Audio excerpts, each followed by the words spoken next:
ആശാവർക്കർമാർ മുതൽ അങ്കണവാടി ജീവനക്കാർ വരെ കുറഞ്ഞ വേതനമുള്ള ജീവനക്കാരെ ചേർത്ത് നിർത്തുന്നതാണ് കെ.എൻ. ബാലഗോപാലിന്റെ ബജറ്റ്.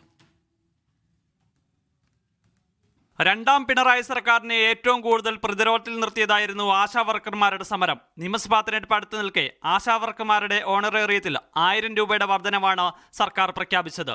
ആശാവർക്കർമാരുടെ പ്രതിമാസ വേതനത്തിൽ 1000 രൂപയുടെ വർധന വരുത്തും. പ്രീ പ്രൈമറി ടീച്ചർമാരുടെ വേതനം 1000 രൂപ കൂട്ടി. അംഗൻവാടി ജീവനക്കാർക്ക് 1000 രൂപയും ഹെൽപ്പർമാർക്ക് 500 രൂപയുടെയും വർധനവ്. സ്കൂൾ പാചക തൊഴിലാളികളുടെ ശമ്പളത്തിൽ പ്രതിദിനം 25 രൂപ കൂടും.